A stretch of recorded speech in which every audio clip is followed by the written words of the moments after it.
అందరికీ నమస్కారం. నా పేరు డాక్టర్ సుధాం మాధవ్, నెల్లూరు జిల్లా జనసేన పార్టీ. ఈ మధ్యకాలంలో ఎక్కువగా కూటమి ప్రభుత్వం ఏం చేస్తుంది, ఏమి చేయట్లేదు, సూపర్ శిక్షలు ఇవ్వట్లేదు, చెప్పినవి చేయట్లేదు అని తెగ బాధపడిపోతున్నారు. ఎవరు బాధపడాల్సిన అవసరం లేదు, ఎవరికి ఏమి జరగట్లేదు. ఆర్థిక వ్యవస్థ చిన్న భిన్నం చేసేసి వెళ్ళిపోయారు వైసీపీ వారు.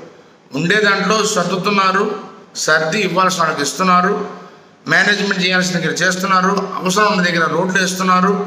ఎక్కడ ఏ అవసరం ఉందో ముందుగానే గుర్తించి దానికి కావలసినటువంటి ప్రతిపాదకల ద్వారా పవన్ కళ్యాణ్ గారు, సీఎం చంద్రబాబు నాయుడు గారు మంచి సమన్వయంతో ముందుకు పోతున్నారు.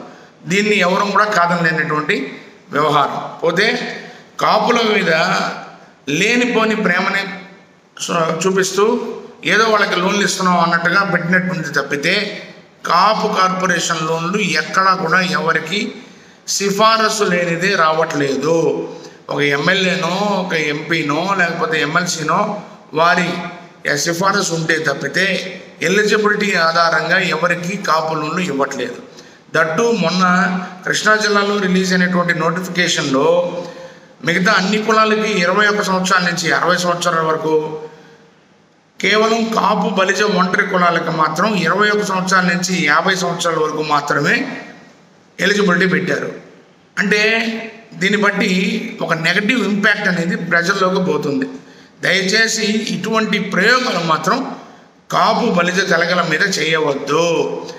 మీకు కూటమికి గట్టిగా పవన్ కళ్యాణ్ గారిని చూసి నిలబడ్డ కులాలు కాపు బలిజ తెలగ ఒంటరి కులాలు. ఇది ఎవరు కాదనలేని సత్యం. దయచేసి వీళ్ళని ఎవరిని కూడా విస్మరించవద్దు. విస్మరిస్తే చాలా పెద్ద పరిణామాలు జరుగుతాయి. అదేవిధంగా మొన్న ఆవిర్భావ సభలో బాలినేని గారు మాట్లాడుతూ కార్యకర్తలను పట్టించుకోండి, ఎమ్మెల్యేలు ఎంపీలు కార్యకర్తలను పట్టించుకునే నాదుడు లేడు అని చెప్పారు. ఇది 100% నిజం. ఆయన వాదనని మేము సమర్థిస్తున్నాం.